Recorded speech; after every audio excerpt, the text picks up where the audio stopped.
Welcome back my YouTube channel new Oxford modern English grade 1, जिसका unit number 1 unit number 2 clear है।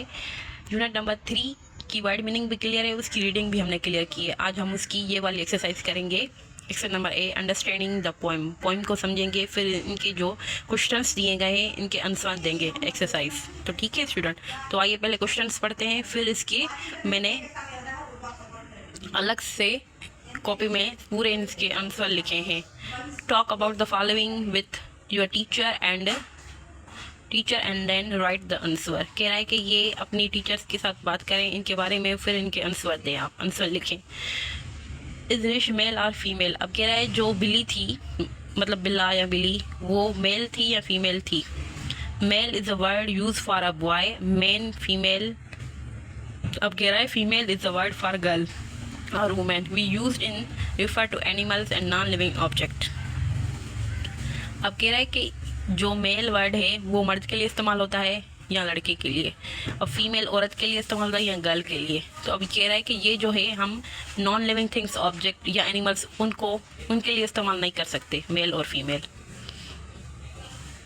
कर सकते हैं, उनके लिए हम मतलब ऐसे अपनी लैंग्वेज में बोल सकते हैं कि ये गर्ल है या बॉय है, लेकिन इंग्लिश में उसको इट यूज़ होता है उनके लिए, नॉट मेल और फीमेल। ठीक है student. Does Rish have hair और फर। अब कह रहा है कि उनके हेयर थे या फर थे। ठीक है student. What does Rish do in the house. अब कह रहा है कि वो घर में क्या करता था। What do you think Rish does outside the house. कह रहा है कि मतलब घर में आप सोच के बताएं कि रिश घर के बाहर क्यों रहता था, और वो बहुत ज़्यादा क्लेवर था। वो उसने रीडिंग में बताया है कि वाकई में वो मतलब कितना क्लेवर था। इज ऑन वर्ड्स से व्हाट रिश इज़ लाइक। अब आप लोगों ने अपने वर्ड्स में लिखना है कि रिश था उसको क्या पसंद था। Recite the poem in class with action. अब क्या इन पूरे पोएम को अपने क्लास फेलो के साथ पढ़ के फिर इन पूरे जो ये क्वेश्चंस दिए गए इनके आंसर देने आप लोगों को। मैंने कॉपी में अलग से लिखे, मैं आप लोगों को इनके पूरे समझाती हूँ। इज रिश मेल और female. Rish is a male cat, ये मेल कैट था। The poem uses the pronoun him.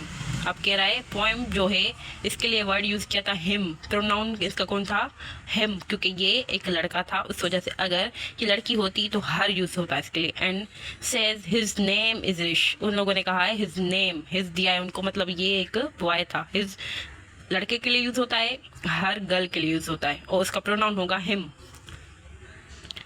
B, does Rish have a hair of fur, what is like. अब कह रहा है कि रिश के जो इज अ फर थे उसके, and it is a thick soft and white is noted at the text book his fur is white.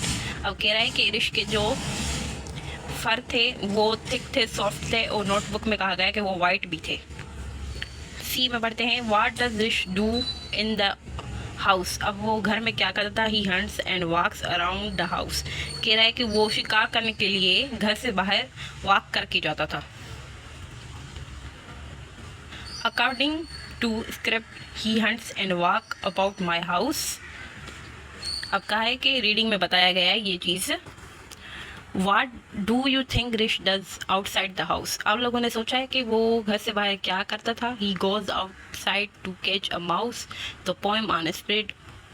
इसका स्क्रिप्ट जो लिखा हुआ था पोएम का वो ये था कि घर से बाहर जाके वो चूहे पकड़ता था। Always out to catch a mouse। ठीक है।